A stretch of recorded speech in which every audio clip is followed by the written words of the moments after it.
All right, welcome back to the Copywriters Podcast with your host, the world's greatest copywriting coach, David Garfinkel. David, how are you doing today? Nathan, I'm good. How are you? I'm good, man. And before we started the show, we were talking about how far AI has come, how close it is to mimicking human speech, but it still needs a little bit of massaging. And you told me that that's what this week's episode is all about, is how to get it over the finish line. That's right. So let's start with this. Ever get frustrated with what happens when you try to get AI to write something? Okay, listen to this. According to Google Workspace Labs, the average prompt people give an AI is 9 words or less. 9 words. Mm. The AI needs a lot more information than that to do a decent job for you. But the question is, what information? Today, we're going to take a look at how AI goes so very wrong for so many people and give you some proven ideas on what to do about it. Just after we give you this pleasant and much sought after reminder, copy is powerful. You're responsible for how you use what you hear on this podcast. Most of the time, common sense is all you need. But if you make extreme claims and if you're writing copy for offers in highly regulated industries like health, finance, business opportunity, you may want to get a legal review after you write and before you start using your copy. My larger clients do this all the time. So, 2 weeks ago, I shared a prompt I found in social media, a prompt that OpenAI President Greg Brockman had shared himself. It was a 4-part structure for prompts that was pretty good and a lot longer than 9 words. After I did, Nathan got very excited and started talking about prompt adherence. Now, adherence is a word that means sticking to something. And in this context, prompt adherence is a measure of how well the AI does what you think you were asking it to do. Prompt adherence is not a well known term, but it probably will be as more and more people realize AI can do so much more and so much better if they give it better directions up front. That is, if they get better at writing prompts. Mhm. The prompt I was telling you about, the one that the OpenAI chief liked so much, has 246 words, a lot more than 9.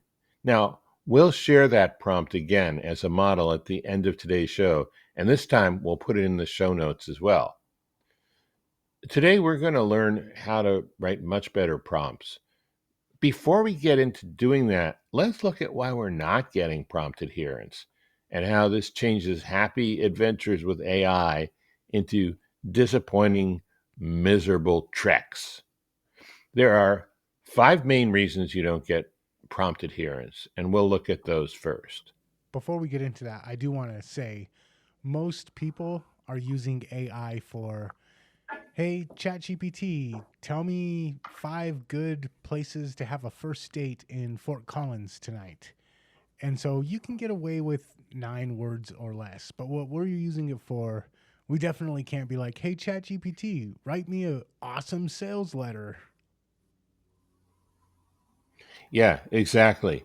And what's worse, a lot of people don't see the difference between the two, but as you'll see, there's a big difference. Mm-hmm. The idea of AI writing for you sounds great at first, right? It's fast, it's easy. You think it'll handle your copy quickly. But here's the problem: when you actually use it, the results are usually disappointing. One big issue is AI often ignores the structure that you need. And Mm-hmm. structure matters a lot in copywriting. For instance, let's say you want an email to sell a financial seminar. You ask the AI to start with a short story, clearly state the benefits, and finish with a strong call to action. But instead, the AI gives you one long, messy paragraph. It doesn't flow, it isn't clear, it won't persuade anyone. Another common problem is getting the tone right. Good copy feels like a conversation and seems natural and authentic to your reader. Suppose you're selling financial services to careful retired people. You tell AI exactly who you're looking for, but you don't give it enough information to understand your audience, and somehow it thinks it's writing to hipsters. So it spits out copy that sounds like it's selling trendy clothes to teenagers rather than financial services to careful retired people. It's way too casual, too excited, and completely wrong for your audience. Mm. Third problem, AI also struggles to understand context. It doesn't understand the surrounding physical and psychological circumstances that inform how you write. What context does is it helps people understand the subtle messages and emotions. Without the right guidance, AI doesn't do subtle very well. Mm-hmm. Now, it turns out Nathan likes luxury watches. And suppose there you go. And suppose your AI decides you're asking it to write about luxury watches, and suppose it decides to highlight affordable pricing right next to luxury craftsmanship. Wrong context. Even if you're not selling a $78,000 Philippe Patek, you're not doing yourself any favors by advertising your luxury watch as affordable. It completely kills the mood, you know? Mm-hmm. Another big problem is constraints. I mean, I get pretty upset when AI throws in these tired out, cheesy words: embrace, hey, unlock, beacon, delve. AI will operate without constraints unless you give it those constraints. And we've all experienced that frustration. Sure, AI can produce plenty of words quickly, but making those words persuasive and meaningful, that's something it doesn't do very well without a certain amount of guidance. So understand these limitations when you're using AI. Know how it fails, and that way you can set realistic expectations and take countermeasures. If you trust AI blindly without clear instructions, you'll usually end up frustrated. And finally, prepare yourself. You might ask for one thing and something else different could happen. Unless you specify the content you're looking for, anything can happen. And it's usually not the thing that you want. Mm-hmm. What I kind of see this as is setting up guidelines for it so that it doesn't just completely run off of the rails, and then having a systematic way to set up those guidelines. And after you play around with it for a while, you'll naturally come to find a lot of this stuff. We're in a mastermind with Jason Parker, and a lot of this that we're going to talk about today, he just kind of naturally, through trial and error, figured out and started using. Um, so you can come to this through fumbling around in the dark, but knowing, hey, this is how you set up for good prompts beforehand is definitely an advantage. Yeah. I mean, one of the things is you're going to, as you do stuff over and over again, you internalize a certain amount, but you may not be able to remember everything. So we'll get to that, but it's good to keep records. It's good to have systems. I mean, Jason even has a couple of agents or bots that will create prompts for you, you Mm-hmm. know. So the more you can systematize the part that you're not as interested in but has to be done, the better. So let's talk about prompt adherence now. Let's talk about how to get it. Okay. And again, everything we're talking about now applies to is covered by what we just talked about. That is, everything we're talking about now you can eventually systematize. But let's learn what it is you might systematize first. So we've talked about frustrations, issues with structure, tone, context, constraints, content. Let's talk about how to fix those problems. First, structure. You need to know the structure you want in advance and spell it out in your prompt. This means you might have to spend a little time analyzing your emails and figure out what the structure is. Or you can take an email you like, give it to ChatGPT, and say, give me an outline that shows what the structure of this email is so that I can ask you to create other emails with that same outline. It Mm-hmm. will do it. It'll actually do a pretty good job. Um, Once you've got the structure written down, you can use it over and over. Okay, simple example. You're writing an email about a financial seminar. You could tell the AI, start with a brief story about money problems. And so that it doesn't make up a fake story, you might want to give it the elements, the core pieces of that story. Follow the story with 3 clear benefits of our financial seminar, and end by asking readers to directly sign up right away. I mean, doing that sounds like a lot of work, right? But trust me, thinking about that in advance and giving that structure is a lot easier than rewriting a bad email when you don't already know what the structure is. So you're going to have to figure it out later after you have something that's pissed you off. I don't know, that's not so good. So it's better to figure it out in advance and tell the AI in your prompt. The second problem is getting the content you want. AI will often throw in all kinds of random and useless stuff if you don't give it clear guidelines. Say you're writing a landing page for a fitness product. You could tell the AI exactly what you want. List benefits like saving time, feeling healthier, easy to follow routines, and tell it what to avoid, such as complex language, excessive technical details, or vague claims. When you're explicit like that, it helps AI produce the content you need without adding unwanted stuff to the mix.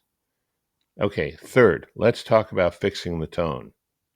Now, AI doesn't naturally grasp emotional nuances, so you need to spell them out. I would say that the most recent version of ChatGPT 4.5 contains a major improvement in understanding tone and nuance. So check that out. Have you had a chance to look at that yourself, Nathan? 4.5? I have, and I am totally digging it. I used to only use ChatGPT for brainstorming and Sonnet 3.5, 3.7 for actually writing, but I'm getting good results out of the new 4.5, so I'm digging it. Yeah, I am too. But even with something like 4.5, you still need to give it some direction. Now, tone is more than just style. It builds trust and connection. So make sure you tell AI exactly what emotional feel you want. I mean, what if you're writing about retirement financial planning? You could include this in your prompt. Make it sound calm, reassuring, and trustworthy, like you're gently guiding someone who appreciates security and stability. Mm-hmm. Being clear like this helps the AI avoid the wrong tone and give you the right one. Another way to guide is to role play instructions as a comparison, not write as if you were, but write as if you're doing something. If you want an informal conversation, you could say, write like you're explaining this to a friend over coffee. If you want an intimate, authoritative tone, you could say, write like a respected advisor talking to a client. These comparisons, these role play comparisons, help the AI understand the emotional feel you want.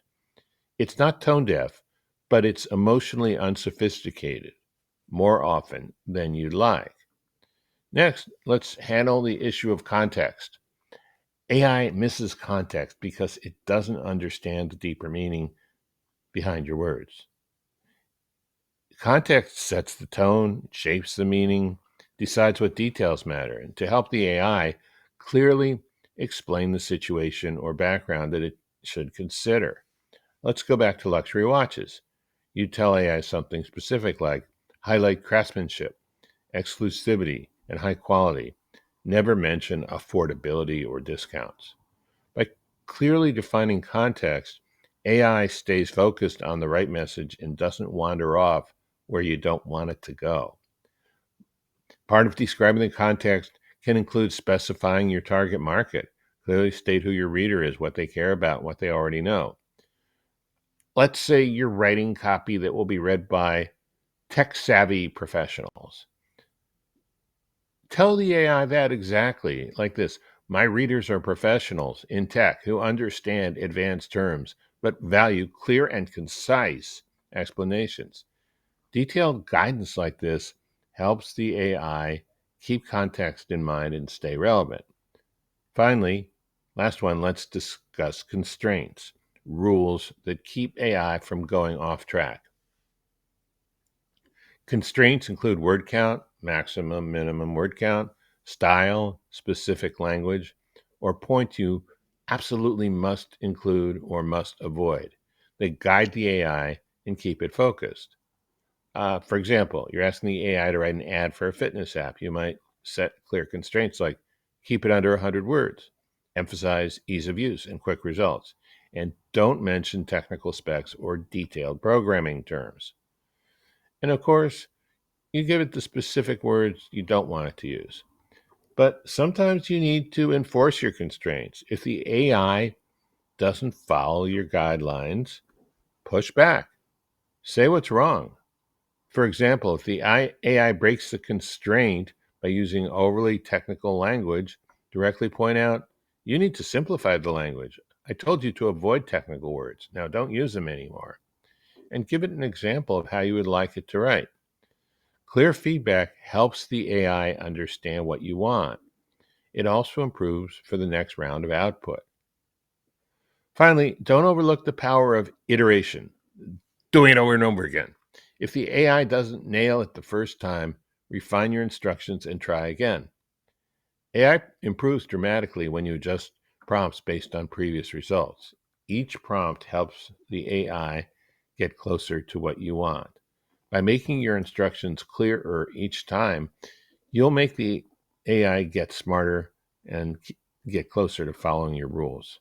And by carefully addressing these 5 areas structure, content, tone, context, and constraints you'll end up getting much better results. So I'm going to add one of the things that you were talking about. Uh, Explain this or write this like you were explaining it to a friend over a cup of coffee. One of the things Mm. that I've noticed is for daily emails to a warm list, I don't want the emails sounding like cold outreach emails. So I have to specify, hey, these emails are to people who are already familiar with you. They already know, like, and trust you. So don't be doing the things that the typical direct response sales stuff that are in a cold email or an outreach email. Make sure they sound like they're Mm. written from somebody that they know, like, and trust already. And that makes a huge difference in the output. One of the other things that you mentioned was giving it examples.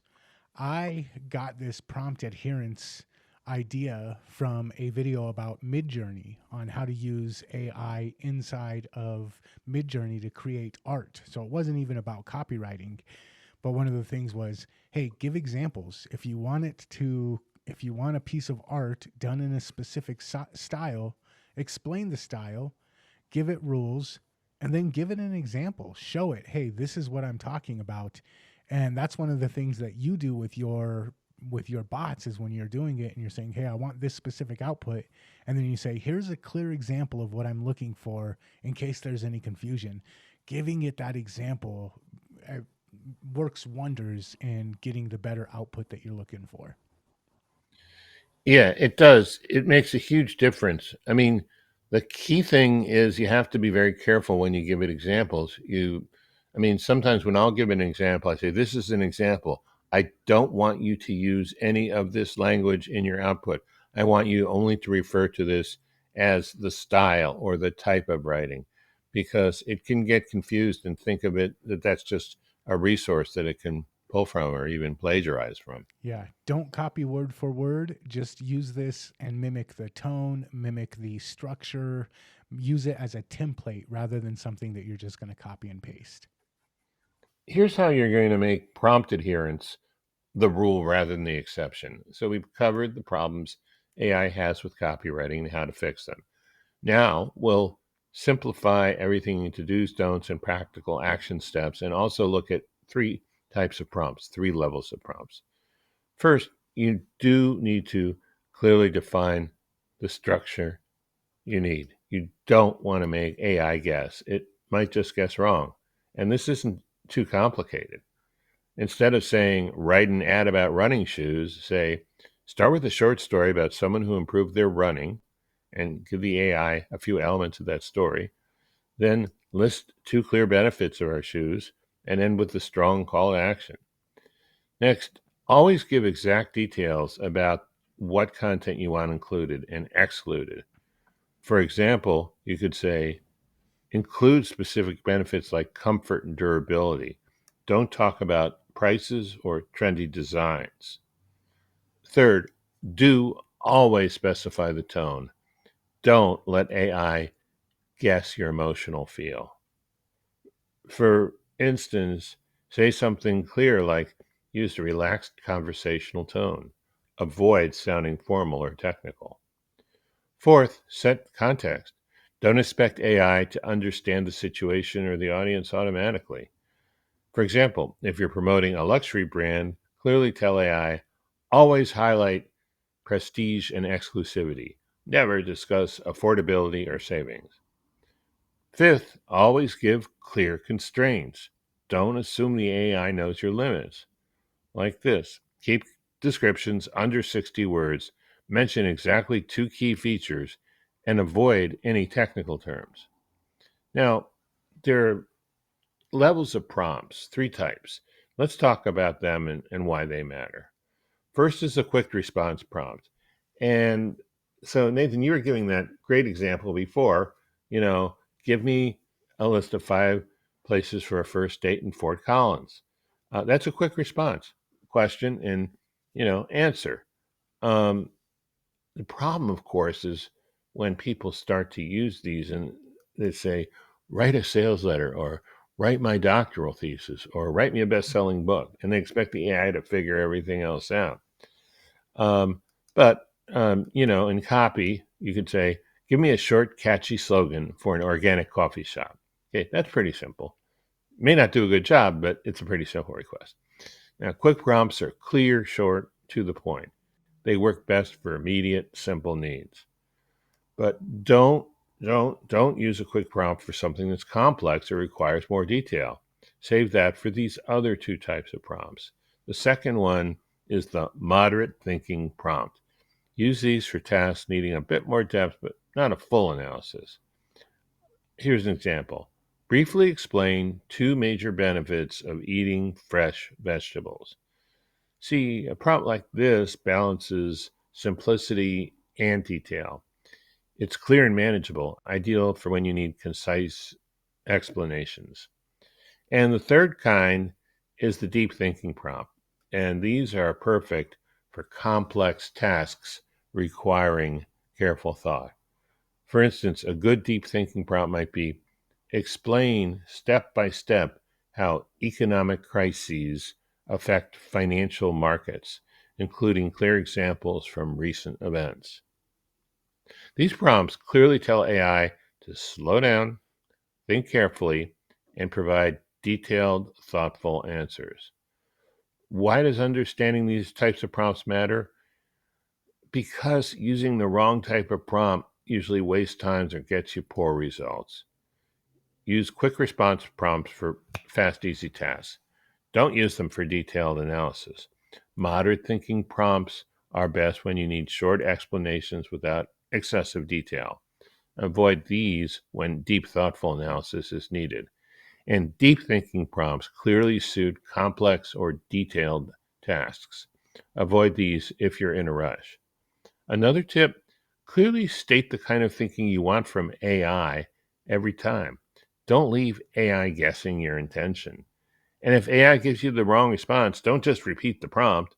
Rewrite clearly, specifying the steps you want AI to take. Good prompts are about precision, so you may have to learn to think in a little more detail and a little more logically, but it's worth it. It is so worth it. Now, this is hugely important.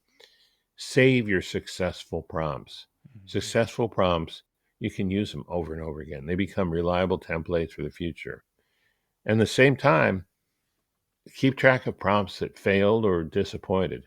Clearly note why they didn't work. Review these occasionally to avoid repeating mistakes. Learning from your experiences sharpens your skills. Here's a mistake to avoid I've seen many people make. Don't overload your prompt with too many instructions. Clearly divide complex requests into smaller steps. This makes AI processing smoother and gets you clearer results. Also, make sure you give specific feedback to the AI. Don't say, this isn't good. Say, make this shorter or use simpler words. Precise feedback helps the AI improve on the next try. Finally, clearly define the purpose of your copy in each prompt. Don't expect that AI understands your goal. For example, you could say, this copy is meant to persuade busy parents to buy healthy snacks. Knowing exactly what the content is for helps the AI produce focused, effective copy. In short, successful AI prompting isn't magic, it's clear, careful communication. When your instructions clearly match your needs, AI becomes a powerful, consistently helpful partner. Keep these do's, don'ts, and prompt types in mind, and you'll save time, reduce frustration, and create consistently effective copy. Finally, I'm going to read to you the great general model for prompts, which has been shared in social media by OpenAI President Greg Brockman. And what we're going to do also is put this in show notes so you can see it, but I'll read it to you now. It's 4 parts called the anatomy of a prompt. And the first part is the goal, purpose, task, but they call it goal. Goal, I want a list of the best medium-length hikes within 2 hours of San Francisco. Each hike should provide a cool and unique adventure and be lesser known. Second part is called return format. In other words, the output. For each hike, return the name of the hike as I'd find it on AllTrails. Then provide the starting address of the hike, the ending address of the hike, distance, drive time, hike duration, and what makes it a cool and unique adventure. Return the top 3. Now, notice how specific it is laid out. I mean, this is really good. Warnings. This is constraints. Be careful to make sure the name of the trail is correct and that it actually exists and that the time is correct. I've had AI tell me it was a different month than it was. And we got into quite an argument about that. I mean, so actually, asking it to do that, it'll do that, but sometimes you have to ask. And fourth part, context dump. I don't know why they call it dump, but I guess they're computer people. They're focused on dumps. This is where you explain why you're doing it, what the surround is, the overall context, environment. For context, my girlfriend and I hike a lot. We've done pretty much all the local SF hikes, whether that's Presidio or Golden Gate Park. We definitely want to get out of town. We did Mount Tam pretty recently, the whole thing from the beginning of the stairs to Stinson. It was pretty long, and we were definitely in the mood for something different this weekend. Ocean views would be nice. We love delicious food. One thing I loved about the Tam hike is it ends with a celebration, arriving in town to breakfast. The old miso silos and the stuff near Discovery Point is cool, but I've done that hike like 20 times at this point. So we won't be seeing each other for a few weeks. She has to stay in LA for work, so the uniqueness here really counts. Now, like I said, we put that prompt in the show notes to give it to you as a model. It includes the points we've made today. Now, not exactly word for word, but you can see how it includes structure, content, tone, constraints, and context. Now, what we talked about today will get you to the next level with your AI prompting. But if you want to jump up to a much higher level, once again, we're going to recommend the AI Novice Copywriting Mastermind. Jason Parker has figured out how to get AI to write amazing copy, all kinds of copy, that requires very little editing. Complete email campaigns, hooks for ads, advertorials, Facebook ads, lists of compelling benefits. And that's just scratching the surface. Nathan and I are both members of this mastermind, and Jason invited me to become a partner in the business. We meet every Thursday, and all calls are recorded.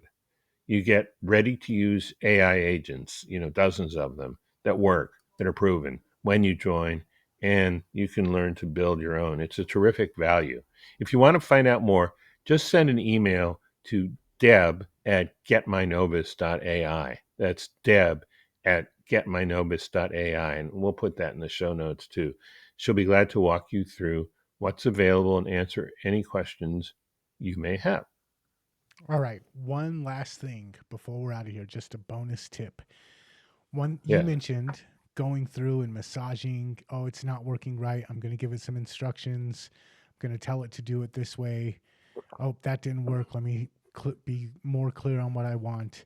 Once I get it to where I want, I usually ask it, okay, now that you understand what I'm looking for and you know what I started with my prompt, help me rewrite the prompt so I get what we're getting now rather than what we started off with. And then usually it'll spit something out that is clear, concise, about half of what the amount of characters that it took to get me there in the first place. And that's just a bonus tip. Once you get it to where it's at, where you want it to be at, ask it, hey, help me rewrite the prompt so I get this consistently rather than what I was getting at first. And then save that and use it over and over again. That's brilliant. That's worth the price of admission. I mean, I never thought of doing that. I can see why that's good, and it'll probably give you a really good prompt too, huh? It does. And one more time before we're out of here, because I wholeheartedly co-sign on the AI Novus Mastermind, Copywriting Mastermind. How do they get a hold of Deb if they want to, besides going to the show notes over at copywriterspodcast.com? One more time, how do they get a hold of Deb so they can find out more information? Yeah, it's just Deb, D-E-B, at getmynovus.ai, GETMYNOVUS.ai. All right. And we will have that in the show notes over at copywriterspodcast.com. And as well as a ton of other episodes for you to consume and enjoy there as well. And until next time, we will catch you later. Catch you later.